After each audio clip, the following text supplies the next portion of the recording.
Olá pessoal, sejam bem-vindos de volta ao canal e mais uma vez vamos abrir a caixa de Pandora. E o caso de hoje é sobre acontecimentos macabros em um curto intervalo de tempo em uma mansão dos Estados Unidos. Até hoje há controvérsia sobre o que realmente teria acontecido naquele local e quem seriam os verdadeiros culpados. E antes de você continuar assistindo esse vídeo, como sempre eu vou pedir para você não se esquecer, deixar um like pra mim, também se inscrever no meu canal. Tá faltando bem pouquinho para chegar a 40 mil inscritos, então vou pedir muito o apoio de vocês. Indica meu vídeo para aquele familiar que gosta de casos criminais, casos misteriosos. Me ajuda aí a bater a 40 mil inscritos antes de acabar o ano. Então é isso, fiquem comigo até o final do vídeo e bora pro caso de hoje.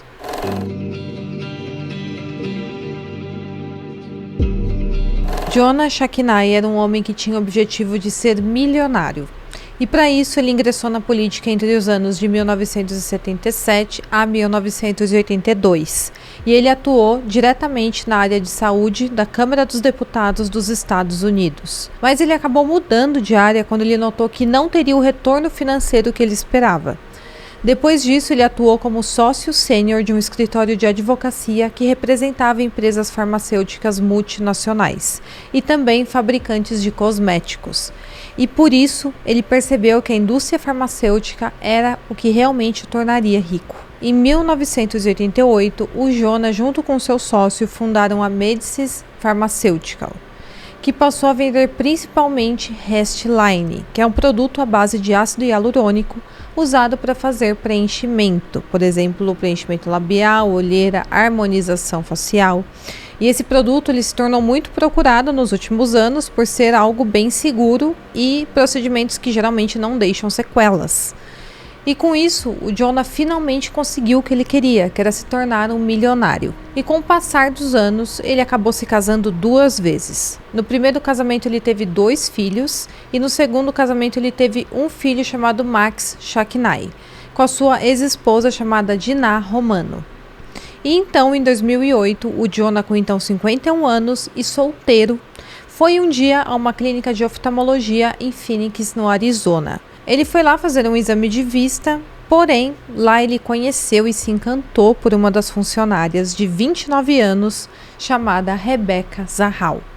E rapidamente eles se conheceram, se envolveram e deram início a um namoro. Rebecca Maui Zahau nasceu em 15 de março de 1979 em Phelan Township, que é uma cidade localizada no estado de Shin, na Birmânia.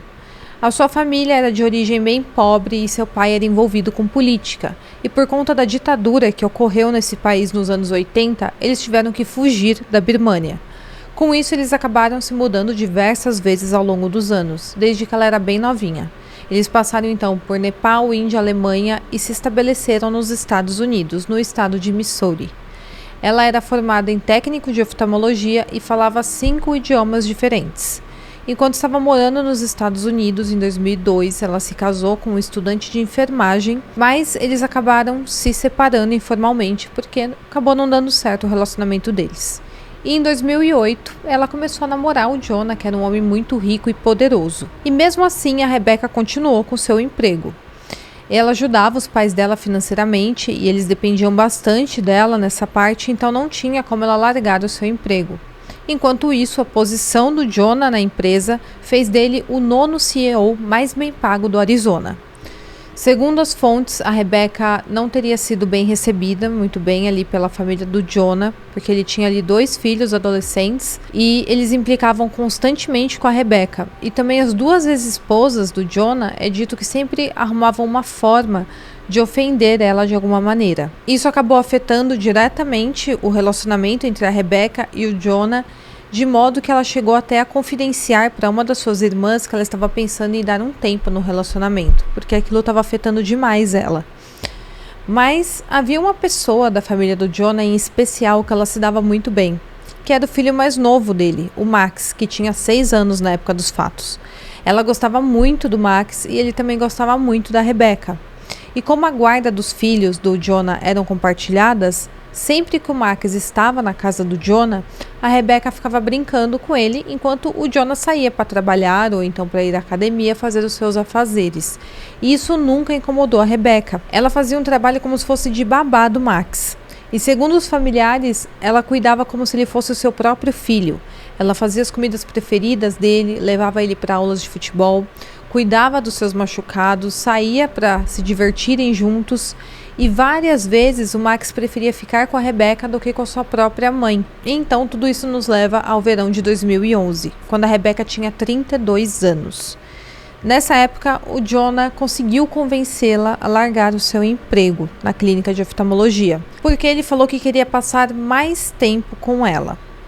Algumas fontes citam que foi um combinado onde ela receberia um valor mensal do Jonah, equivalente ao mesmo salário que ela recebia na clínica, para que ela pudesse continuar ajudando os pais dela e tendo ali a sua independência financeira, mesmo que o dinheiro seria dado a ela pelo Jonah. Então foi uma espécie de combinado entre eles, onde ela iria ficar mais tempo em casa, ajudar ele com a casa, com o Max, e em troca ele daria aquele dinheiro para ela, ao invés de ela ficar trabalhando na clínica. E aí, naquele verão, os dois foram para uma das propriedades do Jonah, que era a mansão Spreckels, localizada em Coronado, uma cidade no estado da Califórnia, no condado de San Diego. Segundo o seu último censo populacional de 2020, essa cidade tinha cerca de 20 mil habitantes. E o local é conhecido por ser uma espécie de ilha apenas para pessoas de grandes posses. Lá há poucas casas construídas e todas elas são avaliadas em mais de 2 milhões de dólares. E a mansão dele tinha vista para a linda Baía Glorieta. Essa propriedade foi construída em 1908 e é considerada até hoje como uma das maiores e mais lindas mansões dos Estados Unidos, tendo um total de 10 quartos, 8 banheiros, além de salão de jogos, biblioteca e também uma casa de hóspedes totalmente separada ao fundo da propriedade. E essa linda mansão é conhecida como Mansão Spreckels. E naquele verão, a Rebecca, o Jonah e o Max, com então 6 anos de idade, foram para essa mansão para aproveitar as férias escolares. E como a Rebecca ficava muito tempo sozinha com o Max, enquanto o Jonah saía para resolver algumas coisas ou então para fazer caminhadas e para academia, ela resolveu convidar a sua irmã mais nova, chamada Zena Zahal, que na época tinha 13 anos, para passar alguns dias na mansão com eles. Então, no dia 11 de julho de 2011, a Rebecca estava no lavabo, na área térrea da casa, e a Zena estava tomando banho no segundo andar, quando, de repente, elas ouviram um barulho muito alto. Ao ir até o saguão da área de entrada da mansão, elas encontraram o Max caído no chão, gravemente ferido. Ele havia caído do primeiro andar da mansão até o saguão do térreo. Imediatamente, a Rebecca começou a prestar os primeiros socorros que ela sabia fazer, enquanto a Zena ligou para a emergência. Entre o tempo dos paramédicos chegarem, a Rebecca falou que tinha ouvido Max pronunciar a palavra Ocean, que seria o nome do cachorro deles. E logo em seguida ele acabou perdendo a consciência. Então ela interpretou que ele teria falado Ocean como se o cachorro tivesse feito ele cair. Ela se manteve fazendo massagens cardíacas e também respiração boca a boca, e foi isso que manteve o Max vivo até os paramédicos chegarem. E quando os paramédicos chegaram junto com o Jonah, que estava na academia nesse momento, rapidamente o menino foi levado ao hospital infantil mais próximo. Foi constatado que ele tinha sofrido traumatismo nos ossos da face, que ele tinha quebrado a mandíbula e tinha sofrido ferimentos na medula espinhal. E também teria quebrado os ossos dos braços e costelas. O Max havia se ferido gravemente e, por conta disso, ele foi mantido respirando por aparelhos. Como esse caso envolvia uma criança de 6 anos, imediatamente uma investigação foi iniciada. Quando ele foi encontrado caído ali no saguão, o Max estava bem no meio do saguão caído e o seu patinete estava do lado esquerdo do seu corpo e o lustre que ficava pendurado no saguão estava ao lado direito dele. Devido a como o corpo foi encontrado, a polícia de San Diego concluiu que tudo teria sido um acidente e que esse acidente teria ocorrido quando o Max estava andando de patinete no primeiro andar da casa e acabou batendo no corrimão da escada. Nesse momento, ele teria sido lançado para frente e então caído do primeiro andar, batido no lustre que ficava pendente, e então ele acabou caindo do primeiro andar de cara no chão. E por isso os ferimentos eram tão graves.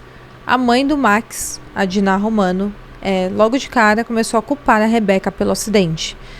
Para ela, aquilo tinha sido uma responsabilidade da Rebecca em deixar o seu filho tão novo andando de patinete perto das escadas da casa. O Jonah, por sua vez, defendeu a Rebecca e disse que o Max só tinha sobrevivido porque ele tinha sido socorrido imediatamente pela Rebecca. A Rebecca ficou em choque por conta de tudo o que tinha acontecido.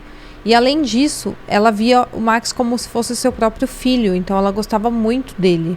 Então toda aquela situação estava abalando ela demais. A polícia perguntou para ela detalhes de como as coisas teriam acontecido, mas a Rebecca ela não conseguia responder muito bem em detalhes, parecia que ela estava meio perdida e confusa. Talvez por ela estar em outro ambiente da casa no momento em que tudo aconteceu, mas o fato é que ela não conseguiu explicar direito. Alguns, no entanto, acreditam que ela estava dessa forma confusa porque estava com medo do Jonah a culpar pelo acidente e eles acabar terminando o relacionamento por causa disso. E com isso ela acabaria perdendo muitas coisas, já que ela tinha largado seu emprego e não tinha nenhuma outra fonte de renda e nem onde morar. Então, no dia seguinte, dia 12, a Rebecca levou a sua irmã Zena ao aeroporto para ela voltar para a casa da família em Missouri, e nessa ocasião ela buscou o irmão do Jonah, que é o Adam Shacknai, que estava chegando de Memphis para ajudar a família no que fosse necessário naquele momento. Depois de eles saírem do aeroporto, eles foram diretamente para o hospital para ver o Max. Nesse meio tempo, a Dinah, a mãe do Max, foi buscar a sua irmã gêmea chamada Nina e também foram ao hospital. No final do dia, todos eles, a Rebecca, o Jonah, o Adam, a Dinah e a Nina, saíram para jantar. E naquela noite, o médico tinha anunciado mais cedo que o Max estava muito mal e só sobreviveria por um milagre. E assim mesmo ele carregaria sequelas pelo resto da vida. Como, por exemplo, ele poderia não falar mais, não andar e até mesmo poderia passar o resto da vida em estado vegetativo. Por conta disso, todos estavam muito abalados e tristes. Durante aquele jantar, todos ficaram em silêncio e após terminarem a refeição, o Jonah, a Dinah e a Nina voltaram ao hospital para ficar com o Max, enquanto o Adam e a Rebecca voltaram para a mansão para descansar um pouco. A Rebecca, quando chegou, ela foi para o seu quarto no primeiro andar e o Adam ficou na casa de hóspedes que ficava ao fundo da mansão. Por volta das 8 horas da noite, a Rebecca ligou para sua irmã mais velha, chamada Mary Zahal, e contou tudo o que tinha acontecido. Nessa mesma ligação, ela confidenciou que estava bastante preocupada com a sua situação, porque ela falou que talvez teria que ir embora da casa do Jonah caso eles terminassem. E nessa época ela já estava morando junto com o Jonas, então talvez ela teria que ir embora e voltar a morar com os seus pais. Porém, como eu falei, ela estava desempregada nessa época, ela havia pedido as contas do seu serviço porque ela receberia aquele salário do Jonah. Então não teria nem mais como ela ajudar os pais dela financeiramente se esse relacionamento fosse rompido. Então a situação dela era bem complicada. Ao fim da ligação, ela falou para a irmã que iria tomar um banho e iria dormir cedo para descansar, porque ela teria que acordar às 5 horas da manhã no dia seguinte e levar roupas e comida para o Jonah, que estava no hospital. À 00:30, o Jonah ligou para a Rebecca, mas ela não atendeu essa ligação. Então ele deixou uma mensagem de correio de voz falando que o médico havia informado que o Max tinha poucas chances de sobreviver. E então, uma reviravolta aconteceu nesse caso. Às 6:30 da manhã do dia 13, a polícia recebeu uma ligação de emergência do Adam, do irmão do Jonah. Na ligação ele dizia o seguinte: tem uma garota que tirou a própria vida, no mesmo lugar que vocês vieram retirar o menino. Nessa ligação, o Adam aparentemente estava abalado e ele afirma que a garota não tem mais pulsação, mas que mesmo assim ele tinha ido até a cozinha, tinha pegado uma faca e tinha tentado prestar os primeiros socorros, como massagem cardíaca, enquanto esperava os paramédicos chegarem ao local. Os paramédicos chegaram rapidamente ao local e foram conduzidos pelo Adam até a parte dos fundos da mansão e imediatamente eles perceberam que não tinha mais nada o que fazer. Ela já estava sem vida há algumas horas. E o corpo, como vocês já podem imaginar, era da Rebecca Zahal. Ela estava completamente despida, com os braços e pés amarrados por uma corda, com uma camiseta azul de manga comprida enrolada em seu pescoço, e as mangas estavam enfiadas em sua boca, e tinha uma corda no seu pescoço. Ela foi encontrada pelo Adam, segundo ele, pendurada na varanda da mansão.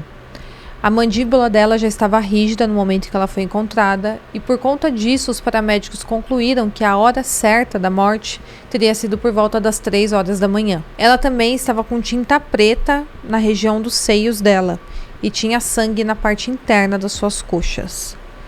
A polícia concluiu que não havia sinais de arrombamento na casa e por isso eles acabaram se concentrando na única pessoa que estava presente no local quando tudo aconteceu, que era o Adam. Em seu depoimento, Adam afirmou que tinha acordado por volta das 6 da manhã, tinha se trocado e tinha ido até a casa principal para tomar café, porque ele falou que na casa de hóspedes não tinha comida. E ele falou que foi aí que ele se deparou com a Rebecca pendurada por uma corda na varanda. Ele falou que rapidamente foi até a cozinha, pegou uma faca e um banquinho para conseguir servir de apoio e subiu nesse banquinho para cortar a corda. Ele falou que depois tirou ela, posicionou ela no chão, tirou a camiseta que estava na boca dela e começou a prestar os primeiros socorros com a ajuda da atendente que estava ao telefone. E então, em meio a tudo aquilo, o Adam acabou ligando para o Jonah, que estava no hospital com o Max e com a Dinah, para dar a notícia que a Rebecca tinha tirado a própria vida. E quando a Dinah questionou o Adam como tudo tinha acontecido, ela falou que ele fez um sinal como se a Rebecca tivesse enfiado uma faca na própria barriga. E ele falou o seguinte: honra dos asiáticos. Então, com tudo isso, ele estava querendo dizer que a Rebecca tinha tirado a própria vida porque ela estava se sentindo culpada pelo que tinha acontecido com o Max e não conseguia mais conviver com aquilo. E então, logo em seguida, o Jonah avisou a família da Rebecca que ela tinha tirado sua própria vida. Os primeiros policiais a chegarem no local tinham sido do Departamento de Polícia de Coronado. Porém, naquele local remoto, os policiais não estavam acostumados a lidar com aquele tipo de situação. Então, depois de algumas horas, sem saber como proceder, eles tiveram que ligar para o Departamento de Homicídios de San Diego e pedir ajuda. Os peritos e investigadores chegaram ao local cerca de 3 horas depois da ligação do Adam e eles vasculharam todas as partes dos 27 cômodos da mansão. E embora o fato da Rebecca ter sido encontrada com as mãos amarradas nas costas e também os pés amarrados já fosse muito suspeito, eles encontraram também algumas evidências dentro da casa que tornou o crime ainda mais misterioso. No quarto de hóspedes, eles encontraram 2 facas no chão. Uma delas tinha sangue somente na região do cabo. Também encontraram 2 pincéis sujos de tinta preta e um tubo de tinta acrílica. O celular da Rebecca e uma toalha de banho tinha sido jogada no chão e a corda que tinha sido usada para tirar a vida dela estava amarrada nos pés da cama do quarto e estava esticada até a varanda onde o corpo estava pendurado. Na parte de trás da porta do quarto onde ela estava, os investigadores encontraram uma mensagem bem enigmática escrita com aquela tinta preta, a mesma tinta que estava no corpo da Rebecca. A mensagem dizia: "Ela o salvou, você consegue salvá-la?" E a frase foi considerada inicialmente como se a Rebecca tivesse escrito aquilo como um bilhete de despedida. Mas, logo de cara, questionaram o fato do bilhete estar escrito em terceira pessoa. Não fazia muito sentido ela escrever em terceira pessoa quando ela estava falando dela mesma. Eles também encontraram naquele quarto um livro sobre bruxaria, que tinha a página em destaque sobre um feitiço. E nessa página tinha ilustrações de uma mulher com mãos amarradas na parte de trás das costas com uma corda vermelha. Exatamente da mesma forma que a Rebecca tinha sido encontrada. Inclusive, a cor da corda também era vermelha. Mas ao ser analisado, as únicas digitais encontradas nesse livro era da Rebecca. E então, devido às circunstâncias misteriosas de como tudo teria acontecido, o Adam foi levado à delegacia para um interrogatório. Ele colaborou bastante com os investigadores. Ele respondeu todas as perguntas sem nem ao menos ter contratado um advogado. E ele contou a mesma história apresentada quando os policiais o questionaram na casa. Depois ele foi submetido a um teste de polígrafo e teve um resultado como inconclusivo. E embora algumas evidências apontassem que talvez a Rebecca não tinha tirado a sua vida de maneira voluntária e que na verdade poderia ter sido um crime de homicídio, os policiais não tinham provas concretas para essa teoria. Então, parecia que esse caso ele estava em aberto. Não tinha como saber se ela tinha tirado a própria vida ou se alguém tinha feito aquilo com ela. Mas, como não tinha nenhuma prova concreta de um homicídio, o Adam foi liberado.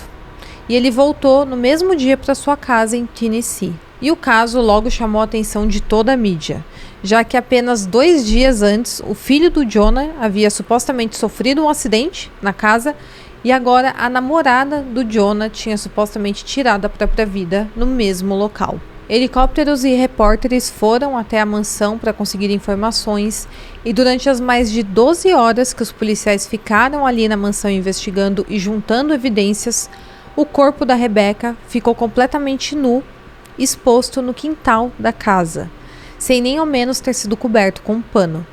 E por incrível que pareça, os jornais transmitiram a imagem do corpo dela jogado ali no gramado do quintal ao vivo. E nesse momento a família da Rebecca decidiu se pronunciar. Eles falaram que a Rebecca era uma moça cristã, reservada e que nunca tiraria a própria vida, ainda mais estando nua. Eles falaram que ela inclusive tinha ligado para a mãe dela na noite anterior aos fatos e comentado sobre a festa de aniversário do pai que seria em alguns dias. Ela também tinha conversado com a Mary, com a sua irmã mais velha, e embora estivesse muito triste com o acidente do Max, ela não falou nada que indicasse que ela queria tirar a própria vida. Na verdade, nessas ligações ficou bem claro que ela tinha planos para o seu futuro. Mas mesmo assim, o caso estava sendo tratado como se ela tivesse feito aquilo de forma voluntária. No dia 16 de julho, 5 dias após o acidente, o Max não resistiu e faleceu no hospital. E os jornais logo começaram a especular que as 2 mortes eram muito misteriosas e que teriam algum tipo de ligação. No final do mesmo dia, o xerife de San Diego fez uma coletiva de imprensa anunciando que a morte do Max e da Rebecca seriam investigadas mais a fundo. Durante a investigação do caso do Max, os investigadores examinaram mais a fundo a cena, a mansão onde tudo aconteceu, e descobriram que nas rodas do patinete tinham manchas de tinta branca que eram exatamente compatíveis com a do corrimão da escada. No corrimão, ao ser analisado, foram encontrados arranhões no lance de escadas que se encaixava perfeitamente com a parte de trás do patinete. Com isso, a polícia concluiu que o Max provavelmente teria tentado fazer alguma manobra radical ali no corrimão e acabou se acidentando. E no final da investigação, eles determinaram que de fato tinha sido um acidente. Já no caso da Rebecca, eles encontraram mensagens dela que demonstravam que ela estava muito infeliz e que antes mesmo do acidente do Max, ela já estava com a sua saúde mental bem abalada devido a conflitos com os outros familiares do Jonah. E também por ela não ter uma estabilidade financeira que ela imaginou que teria com essa idade. Esse fato, junto com o fato de não haver nenhuma evidência, ou seja, DNA, digital ou alguma testemunha ocular de que alguém teria feito isso contra ela, foi concluído que a Rebecca tinha sim tirado sua vida.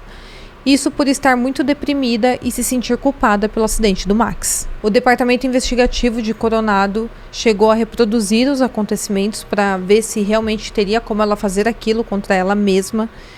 E para isso eles usaram uma mulher com a mesma estatura e peso da Rebecca. E nessa reprodução, a mulher conseguiu fazer aqueles nós que estavam nos pés e nas mãos da Rebecca exatamente igual. E ela conseguiu depois amarrar aquela blusa no pescoço, fazer uma mordaça. E os policiais acreditavam que a Rebecca tinha feito aquela mordaça nela mesma para que no momento em que ela pulasse da varanda, ela não gritasse e não fosse socorrida a tempo. Então ela conseguiu colocar aquela corda no pescoço, fazer a mordaça e por último amarrar os próprios braços para trás e pular da sacada. E tudo isso foi feito com êxito pela mulher que estava representando a Rebecca na reconstituição. Ela conseguiu fazer tudo isso em menos de 1 hora. Além disso, a polícia emitiu mandados de busca para obter registros do celular da Rebecca. E de acordo com esses registros, das 8 às 10 da noite, a Rebecca tinha conversado e mandado mensagens de texto para sua irmã mais velha, para Mary. Às 10h48 daquela noite, a Rebecca recebeu uma mensagem da Nina Romano, irmã gêmea da mãe do Max. Ela queria passar na mansão onde a Rebecca estava para conversar sobre o acidente do Max, mas aparentemente a Rebecca não tinha respondido essa mensagem. Além disso, a polícia disse que a Rebecca verificou seu correio de voz à 00:50 e ouviu uma mensagem, mas os registros de cobrança não mostravam quem tinha deixado essa mensagem para ela. Mas a polícia afirmou que se tratava de uma mensagem sobre o estado de saúde do Max ter se agravado. E a desconfiança é que essa mensagem tinha sido do Jonah. Agora, sobre a mensagem que foi pintada na porta do cômodo que dava para a varanda onde a Rebecca supostamente tinha se jogado, Um hobby da Rebecca era pintar quadros e ela sempre assinava os seus quadros. Então seus irmãos pegaram a sua caligrafia onde ela assinava esses quadros e compararam com as letras que tinham sido pintadas na porta do quarto. E eles disseram que aquela mensagem na porta não correspondia com a letra da Rebecca. Ainda assim, a investigação concluiu que ela tinha feito aquilo com as suas próprias mãos. Mas nenhum dos dois resultados, tanto o da investigação do caso do Max quanto do caso da Rebecca, agradou as famílias. E ambas as famílias contrataram investigadores particulares para poder reavaliar os casos. Em uma nova análise do caso do Max, o investigador especialista contratado conseguiu provar que, na verdade, o Max não tinha altura suficiente para conseguir subir no corrimão para fazer uma manobra. Uma outra possibilidade que a polícia tinha levantado é que ele estava andando de patinete no corredor da casa e com a velocidade ele teria perdido o controle, batido no corrimão e caído. Mas essa teoria também foi descartada por causa da altura do Max, que era uma criança de apenas 6 anos. E ele não era alto o suficiente para que ele tivesse esse ponto de gravidade que lançasse ele para baixo. A altura que ele tinha, o máximo que aconteceria se ele batesse no corrimão seria seu ombro bater no corrimão. Então ele não passaria por cima do corrimão. Outro ponto nessa teoria era que no corredor tinha um tapete muito grosso que impossibilitava ele de correr com o patinete naquele lugar, a ponto dele ter o impulso suficiente para ele cair corrimão abaixo. Então, aparentemente, a conclusão da polícia não estava tão correta assim. O investigador levantou a teoria de que a Rebecca teria pegado o Max nos braços e levantado, talvez para dar uma bronca ou para fazer alguma brincadeira, e ele teria se debatido nos braços dela e acabou se soltando. E como os dois estavam muito perto ali da escada, acabou causando esse acidente.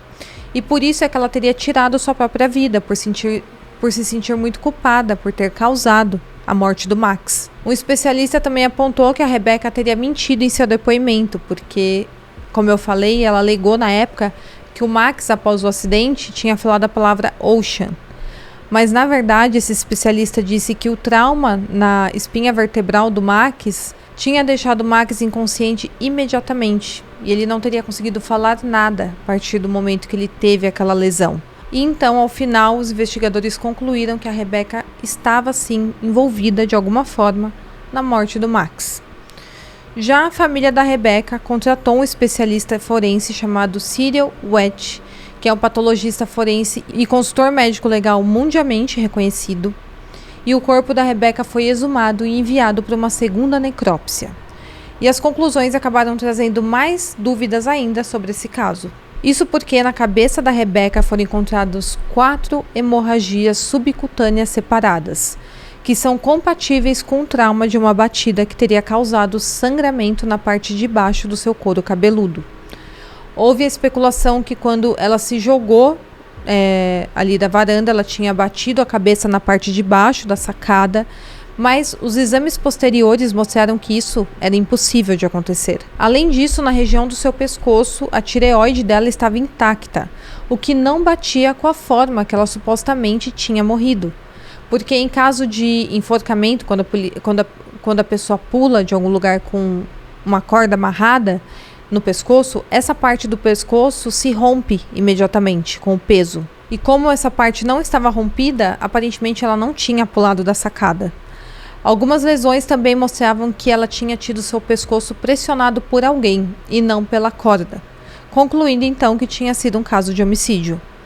A família, junto com advogados, foram ao Ministério Público pedir a reabertura desse caso, mas o MP negou o pedido e disse que não mudariam a causa da morte. E nesse momento, a família da Rebecca passou a suspeitar que a polícia, na época, havia sido comprada pelo Jonah Shakinai, já que ele era um homem muito poderoso. Então a família Zahal entrou com um processo civil de homicídio contra o Adam Shakinai, no valor de 10 milhões de dólares no ano de 2017. E para ficar bem claro, o Adam não estava sendo acusado de homicídio de maneira criminal. Ele estava sendo processado pela família da Rebecca por envolvimento no homicídio, que são duas coisas completamente diferentes. Durante o julgamento, no início de 2019, foram apresentados os fatos de que os nós das cordas nos braços e pernas da Rebecca eram, na verdade, nós de marinheiros, um tipo específico que precisa de prática para conseguir fazer. E coincidência ou não, o Adam já tinha trabalhado como piloto de rebocador nas docas do rio Mississippi. E por isso ele saberia dar esses nós. Já a Rebecca nunca na sua vida teve nenhuma experiência com nós de marinheiro. Além disso, foi exposto que o Adam tinha confessado em um dos seus depoimentos que tinha se estimulado sozinho antes de encontrar o corpo da Rebecca. Outra prova que só foi apresentada nesse julgamento, porque tinha sido ignorada pelos investigadores criminais na época, foi que uma das facas, como dito antes, tinha o sangue da Rebecca na parte do cabo da faca. E foi constatado que ela também tinha sangue no meio das suas coxas. Também foram encontradas gotas de sangue no quarto onde ela estava e no banheiro. Mas nessa região das coxas, aparentemente ela não tinha nenhum ferimento. E ao ser analisado o sangue, foram comprovados que era sangue menstrual e que quando ela morreu, ela estava no meio do seu ciclo menstrual. E tudo isso apontava que talvez ela tivesse sido abusada com o cabo daquela faca. E um outro ponto importante que foi apontado nessa nova investigação era que, mesmo alegando que ela tinha escrito aquela frase na porta, as mãos dela não tinham vestígios de tintas pretas. Uma testemunha que morava a 2 casas de distância se apresentou afirmando ter ouvido gritos de mulher como se estivesse pedindo ajuda naquela noite. E que ela chegou a falar isso para os policiais quando eles estavam analisando a cena do crime, mas ela falou que foi completamente ignorada. E a teoria da acusação era que, na noite dos fatos, a Rebecca tinha tomado um banho, mas naquele momento o Adam tinha ido confrontá-la sobre o acidente do Max, talvez a mando do Jonah, mas isso não tem como ser comprovado. Ele então a teria golpeado 4 vezes em sua cabeça, fazendo ela desmaiar. Depois ela foi amordaçada, amarrada e abusada. E por último, ela teve seu pescoço pressionado pelo Adam. Ele depois teria limpado a cena do crime, por isso não tinha digitais ou evidências dele ali, e simulou que a Rebecca tinha tirado a própria vida.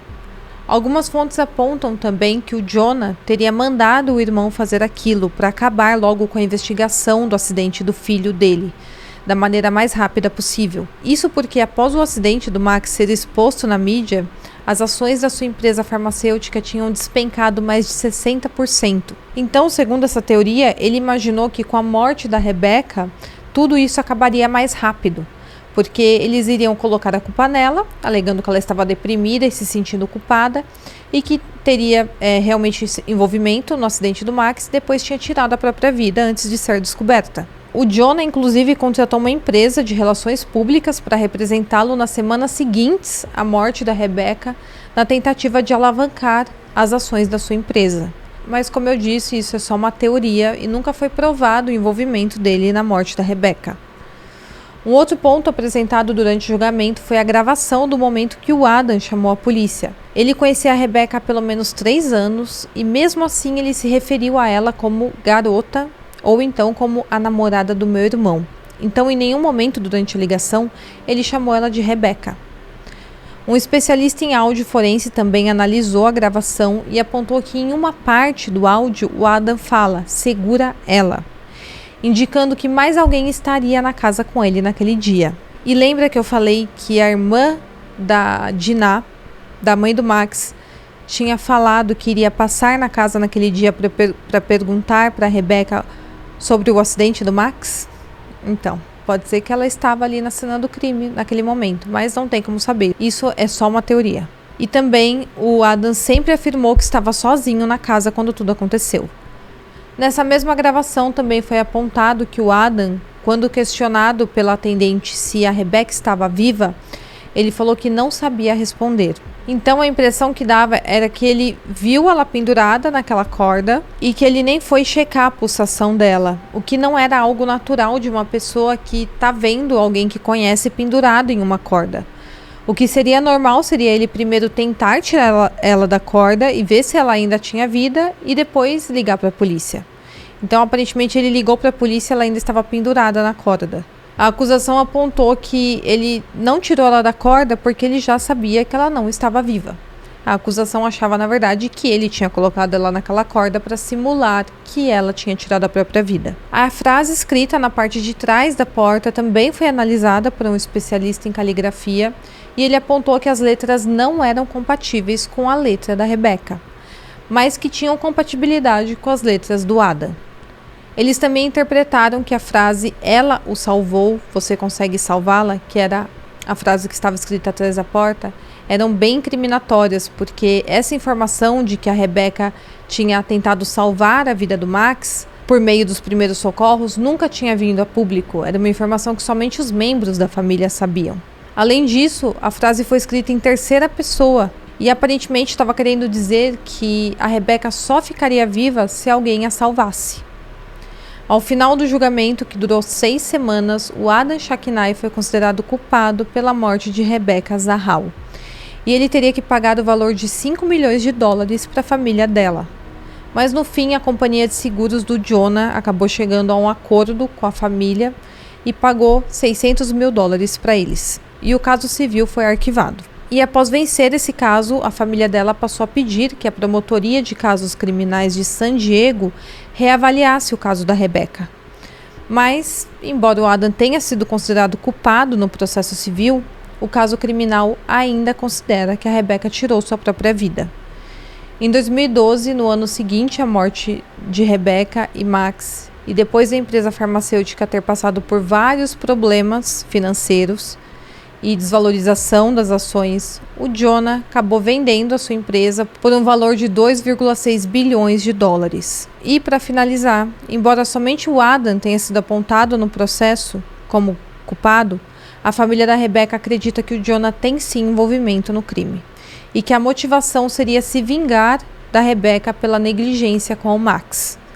E até por isso que ele teria pagado os advogados que defenderam seu irmão. Eles também não acreditam que o Jonah amava a Rebecca, porque eles falaram que ela parecia mais uma babá com alguns privilégios. E estando com ela, o Jonah podia sair para qualquer lugar sabendo que ela cuidaria do seu filho. E mesmo assim, eles acham que depois de 3 anos de relacionamento, ele não se importou em mandar tirar a vida dela. Até hoje, tanto o caso do acidente do Max quanto o da Rebecca ainda são considerados um mistério. E não tem uma conclusão definitiva para nenhum dos dois. Ainda tem muita teoria em volta dessas duas mortes. Porém, no fim, ninguém respondeu criminalmente por nenhum dos casos. E agora eu quero saber a sua opinião. Deixa aqui nos comentários para mim o que você acha que aconteceu naqueles dias, naquela mansão. E então é isso. Espero que vocês tenham gostado. Não se esqueça de curtir, de se inscrever no meu canal e até o próximo caso.